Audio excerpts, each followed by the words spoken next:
vous n'avez pas eu le phénomène de captivation de l'attention.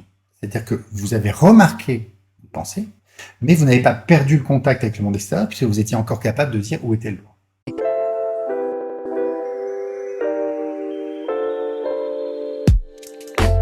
Bonjour, bienvenue dans cette série de vidéos consacrée à l'attention et la concentration. Je suis Jean-Philippe Lachaud et dans cette vidéo, nous allons voir comment nous pouvons nous laisser distraire par ce qui se passe dans notre tête, tout ce qui est du domaine des pensées. Alors, j'ai parlé de distraction externe, quand l'attention est capturée par quelque chose autour de nous, mais l'attention, elle peut aussi être distraite par quelque chose qui se passe en nous, donc des pensées, etc. Alors, ce qui va se passer tout simplement, c'est que le cerveau, pour créer une sorte de représentation mentale, qui va correspondre à la pensée, sous forme d'images, de sons, etc., tout ce que vous voulez, va un petit peu avoir besoin de fermer les volets. Fermer les volets, ça veut dire quoi? Ça veut dire que concrètement, donc les régions du cerveau qui servent à percevoir le monde extérieur vont un petit peu s'éteindre, elles vont s'inhiber, on va voir leur activité qui diminue en imagerie cérébrale. Alors ça va donner du point de vue extérieur, quand vous avez quelqu'un en face de vous qui un petit peu décroche, cet air fameux de Merlan-Free. Donc on dirait que la personne est dans la lune, tout simplement. Donc elle est plus avec vous, elle est partie un petit peu ailleurs. Il va peut-être rester une sorte de mémoire échoïque. Alors mémoire échoïque, c'est cette mémoire un petit peu auditive, instantanée, c'est-à-dire que la personne vous dit « Wow, je t'ai parlé ». Oui, on est capable de répéter peut-être les deux derniers mots, mais n'empêche qu'on n'était pas là. Alors moi, je vais parler de mode où. Alors le mode où, c'est un mode où vous êtes soit au contact avec le monde, soit vous êtes dans vos pensées. Donc c'est dans le monde ou bien dans vos pensées. Donc il y a cette espèce d'antagonisme-là. Alors être dans ses pensées, il n'y a aucun problème particulier avec ça. Quand on est dans une phase, par exemple, créative, où il faut réfléchir, etc., et ben évidemment, c'est bien de se laisser entraîner par ses pensées, d'être dedans, de visualiser, de planifier, etc. Puis il y a des moments où c'est un peu moins bien d'être perdu dans ses pensées parce qu'on n'entend plus ce que nous dit la personne, au volant ça peut être dangereux, etc., etc. Donc ça veut dire que quand on a une bonne maîtrise de son attention, on est capable de résister à cette captivation de l'attention par les phénomènes internes. Alors qu'est-ce qui va se passer quand l'attention commence à être distraite? On commence un peu à le savoir en neurosciences, par exemple, on va voir que une petite structure qui s'appelle l'hippocampe, alors il y en a un de chaque côté, c'est comme ça, va avoir une petite activation spontanée de certains groupes de neurones qui vont faire émerger des souvenirs. Et puis cette perception, cette pensée va être considérée comme importante par le reste du cerveau, c'est-à-dire que vous ne pouvez pas vous permettre de l'ignorer, et il va falloir traiter cette pensée, c'est-à-dire qu'il y a de l'attention qui va être consacrée, ça va déclencher une sorte de cascade de réactions qui vont aboutir à quoi? Qui vont aboutir à cette captivation de l'attention, oubli de ce que vous étiez en train de faire juste avant, et puis également ce découplage avec le monde extérieur, donc vous vous renfermez sur vous-même. Alors j'ai parlé dans d'autres vidéos du funambule et du sens de l'équilibre attentionnel, donc c'est vraiment ça qu'il va falloir mettre en place, c'est-à-dire cette capacité à remarquer les premiers signes de la distraction interne et de les compenser. Il ne s'agit surtout pas d'essayer de ne pas penser, c'est impossible. D'abord parce que toute cette vie mentale spontanée, elle est due à l'activité de milliards, dizaines de milliards de neurones qui sont connectés les uns aux autres, donc ça bouge tout le temps. En fait, il y a tout le temps de l'activité. Donc, il ne faut pas essayer de ne pas penser, ça ne sert à rien. Alors, la particularité d'une pensée, c'est qu'elle va toujours nous prendre un peu par surprise. On ne sait pas à l'avance ce à quoi on va penser. Alors, c'est très étonnant de penser ça, mais en fait, c'est vrai. Vous ne pouvez pas, par exemple, décider consciemment de penser à un éléphant. Si vous décidez de penser à un éléphant, l'instant d'avant, vous saviez déjà que vous vouliez penser à un éléphant, donc la pensée de l'éléphant, elle n'est pas décidée, elle était déjà là à vous. Alors, vous pouvez y réfléchir, je vous laisse réfléchir à ça, mais on ne peut pas décider de penser à quelque chose, on y pensait forcément un petit peu avant. Donc, c'est-à-dire que la pensée, elle arrive toujours un peu par surprise, sans avoir été décidée. Et pour reprendre l'image du funambule, la clé pour pas se laisser complètement distraire, pour pas que l'attention soit captivée par la pensée, ça va être de remarquer les premiers signes de cette attention qui commence à se laisser happer. Et donc on va éviter le phénomène de captivation, on va éviter un autre phénomène qui se produit tout le temps quand on est pris dans ses pensées, c'est qu'on oublie ce qu'on cherchait à faire juste avant. Donc on était dans une tâche, on avait une intention, et puis on va oublier cette intention. Moi je parle parfois de ouin, oubli de l'intention, on passe à autre chose complètement. Et puis ce phénomène de fermeture de volets, donc le fait qu'on se découple du monde extérieur, qu'on est complètement dans ses pensées, qu'on perçoit moins ce qui se passe autour de soi. Alors on va essayer d'éviter ça. Et je vais essayer de vous convaincre que vous êtes capable de le faire, c'est-à-dire d'éviter d'oublier votre intention et d'éviter de perdre ce contact avec le monde extérieur lorsqu'une pensée arrive. Alors pour ça, on va faire un petit exercice, un petit jeu qui va vous paraître un petit peu étrange, et je vais utiliser pour ça une assiette. Mais d'abord, j'ai besoin de me mettre d'accord avec vous sur ce qu'on appelle la petite voix. Alors la petite voix, c'est cette perception quand on s'entend parler dans sa tête.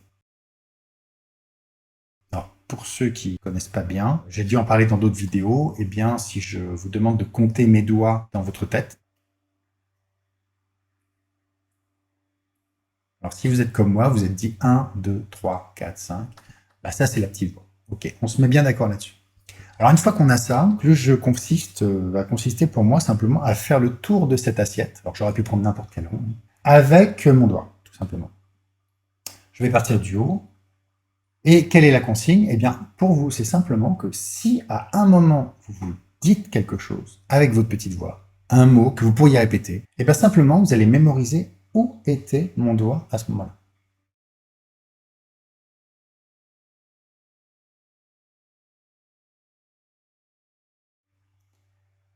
Donc c'est parti. Vous rembobinez la vidéo si vous n'avez pas bien compris. Je commence.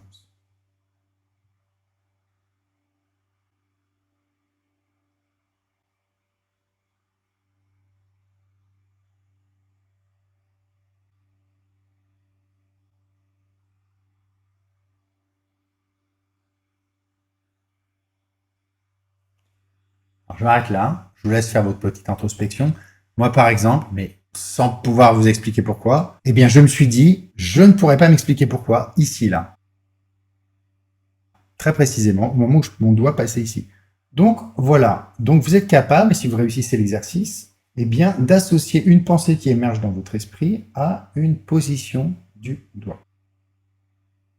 Alors, en cela, vous avez fait preuve d'un bon sens de l'équilibre attentionnel. Et pourquoi? Eh bien, parce que vous avez, à chaque pensée qui est arrivée, vous n'avez pas eu le phénomène de captivation de l'attention. C'est-à-dire que vous avez remarqué une pensée, mais vous n'avez pas perdu le contact avec le monde extérieur, puisque vous étiez encore capable de dire où était le doigt. Et puis, vous n'avez pas perdu de vue votre intention de départ, qui était de faire l'exercice. Donc, votre attention n'a pas été engloutie par la pensée. Vous êtes comporté comme un réel funambule de l'attention. Voilà, à partir de cette simple petite consigne.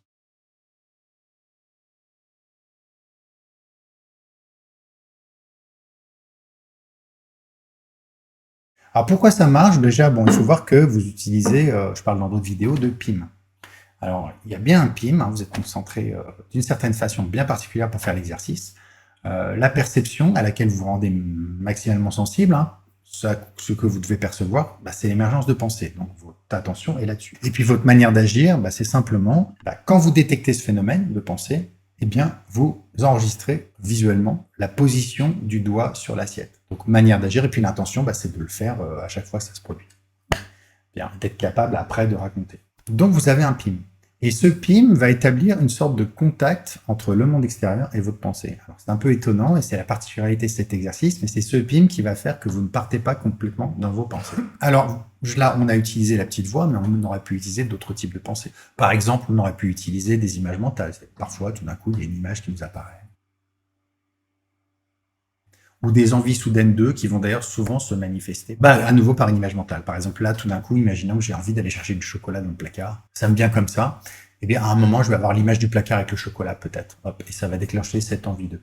Bah, ça, j'aurais pu tout à fait faire le tour de l'assiette et remarquer que l'envie, cette image mentale du chocolat dans le placard, eh bien, elle est apparue, par exemple, ici, voilà. Et puis qu'elle n'a pas duré tout le temps, mais juste un petit peu. Ok, très bien. Alors, quel est l'intérêt? Bah, l'intérêt, c'est justement de développer cette capacité à remarquer qu'on a des pensées et à ne pas laisser l'attention se laisser complètement captiver. Donc on reste dans cette attitude vraiment, je remarque les signes précoces de la distraction par la pensée, hop, elle commence à appeler mon attention et tout de suite je me restabilise, je reste dans ma tâche. C'est exactement ce qu'on veut.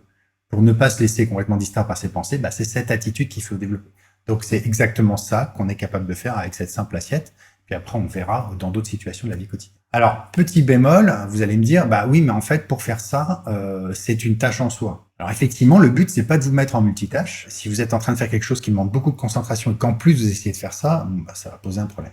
Alors, je vous conseille d'utiliser cette technique quand vous êtes dans une tâche qui, justement, est relativement automatique. Si vous êtes en train d'écouter quelqu'un et que c'est relativement facile, ça vous demande assez peu d'attention et tout ce que vous voulez, c'est pas décrocher, c'est pas être complètement pris dans vos pensées. Et bien justement, vous pouvez le faire vous pouvez faire cet exercice. Alors, on verra pas forcément avec une assiette, avec autre chose, mais en tout cas, c'est un bon cas. Alors, l'autre situation, c'est la conduite automobile. Ça ne demande pas une attention dingue, une concentration, parce que c'est relativement automatisé, donc vous êtes quand même capable de faire cette tâche en plus. Et puis, bah voilà, comme ça, vous allez être capable de ne pas vous laisser complètement emporter par vos pensées, ce qui pourrait être dangereux. Voilà. Puis bah sinon, le cas principal dans lequel on va utiliser cette technique, ça va être vraiment quand vous avez des pensées envahissantes. Vous n'arrivez pas à vous concentrer, il y a un événement très fort émotionnellement qui vient de se produire dans votre vie, puis constamment, ça vous prend, ça revient, vous avez un souci de la veille, je sais pas quoi. Eh bien, à ce moment-là, de toute façon, vous n'arrivez pas à vous concentrer. Donc, faites ça pendant 30 secondes, une minute, et puis, au moins, pendant ce temps-là, vous essayez de prendre ce recul, cette attitude de funambule, vous distanciez un petit peu de ces pensées envahissantes, et pour revenir sur la tâche principale sur laquelle vous étiez après, en étant cette fois pleinement concentré sur votre tâche.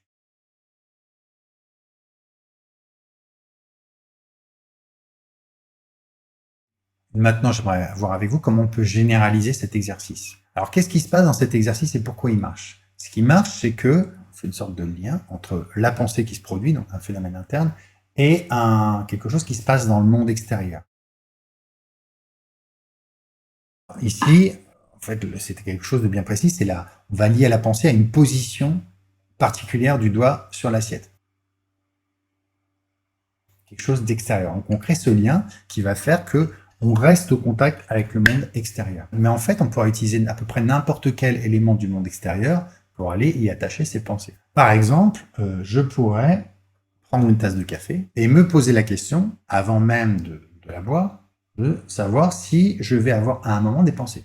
Est-ce que je vais me dire quelque chose? Est-ce que je vais entendre ma petite voix? Et à quel moment? Eh bien, faisons-le. Je prends ma tasse de café.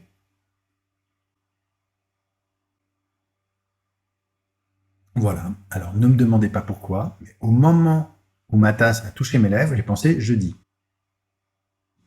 Je trouve qu'on est jeudi. Bon, ça pourrait être n'importe quoi. Donc, du moment qu'il y a quelque chose du monde extérieur auquel vous pouvez associer vos pensées, eh bien, vous êtes dans cet exercice-là, vous développez cette pratique et vous enrayez le processus de captivation par les pensées. Un autre exemple, ce serait une conversation. Alors, cette fois, quel élément du monde extérieur est-ce que je vais prendre? Je vais utiliser les mots que dit la personne. Alors, mettons que je sois très impulsif, j'ai tendance spontanément à interrompre les gens.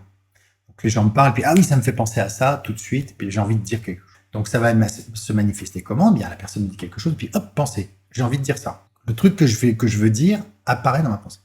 Et bien, simplement, je vais me poser la question, de temps en temps, je vais me dire, ok, si jamais ça se produit, je vais essayer de remarquer le mot qu'était en train de prononcer la personne en face de moi au moment où j'ai cette pensée. Donc, que je l'accroche au mot que me dit la personne. C'est le discours de l'autre personne qui va me servir d'assiette, en fait, si vous voulez. Troisième exemple, et je pourrais les multiplier à l'infini, mettons que je sois très distrait et que le soir, quand je rentre chez moi, j'ai tendance à être complètement perdu dans mes pensées et au moment de mettre la clé dans la porte et puis après de poser mes clés sur l'étagère, en fait, je les pose n'importe où et j'oublie toujours où je les pose. Rien ne m'empêche, à partir du moment où je sors les clés de ma poche, eh bien de faire ce petit exercice, de me dire, tiens, si je me mets à penser quelque chose, par exemple avec ma petite voix, eh bien j'essaie de me souvenir exactement ce que j'étais en train de faire. J'ai pensé à ceci au moment où ma clé était dans la serrure, quand je l'ai tournée. Donc qu'est-ce qui se passe dans ce cas-là? Vous n'oubliez pas votre intention de départ de vous souvenir que vous avez mis vos clés, et puis vous avez cette accroche, vous n'êtes pas perdu dans votre monde intérieur, vous gardez le contact avec le monde extérieur et vous allez bien voir l'endroit où vous mettez vos clés. Donc voilà 3 situations qui illustrent une sorte de généralisation. Prenons-en 2 autres. Par exemple, je suis face à un énoncé de mathématiques qui m'angoisse ou qui me paraît difficile. Et bien simplement, je lis l'énoncé et puis si à un moment je me dis que c'est difficile, juste j'essaie de retenir le mot, de voir quel était le mot que j'étais en train de lire. Et ça va me permettre de rester au contact de l'énoncé sans qu'il y ait cette espèce-là de cascade de « ah c'est dur, j'y arrive pas, etc. » Elle est complètement pris et puis finalement de lâcher complètement l'exercice. Un autre exemple, c'est une professeure de français qui m'a donné ce truc. Donc elle l'utilise de la façon suivante. Elle fait lire un texte à des élèves et elle leur demande après de surligner avec un petit marqueur, alors 2 couleurs, les moments où ils ont des pensées. Et ce qui m'intéresse, c'est de savoir si les pensées étaient en lien avec le texte ou complètement décorrélées. Donc ces pensées-là, ce qu'ont pensé les élèves, en fait, elles s'en fichent totalement. Mais simplement avec le petit code couleur, eh bien, elle a constaté que, en fait, au fur et à mesure, ça augmentait le nombre de pensées en lien avec le texte. Donc, qui vont permettre de le mémoriser, d'avoir une réflexion critique, etc. Et de minimiser le nombre de pensées qui sont sans relation avec le texte. Donc, je vous rappelle, c'est un exercice qui est utilisé de façon ponctuelle quand vous perdez complètement le contrôle sur vos pensées, que vraiment les pensées deviennent envahissantes, vous n'arrivez plus du tout à vous concentrer. Donc, dans ce cas-là, vous pouvez faire ça. La limite de temps, elle n'est pas infinie. Si vous avez à mémoriser 15 pensées, vous allez exploser. D'ailleurs, en fait, ça n'a aucun intérêt d'essayer de mémoriser réellement les pensées. Tout ce qui compte, c'est l'attitude, c'est-à-dire le fait d'en se mettre dans cette disposition de remarquer ce qui se passait dans le monde extérieur au moment où vous avez eu la pensée. Donc voilà, avec cette technique, on peut retrouver totalement la disposition du funambule, hein, qui, je vous rappelle, remarque très tôt les signes de la distraction, les compense pour se restabiliser. Donc pour des distractions internes, exactement comme on peut le faire avec des distractions externes. Merci beaucoup et je vous retrouve pour une prochaine vidéo.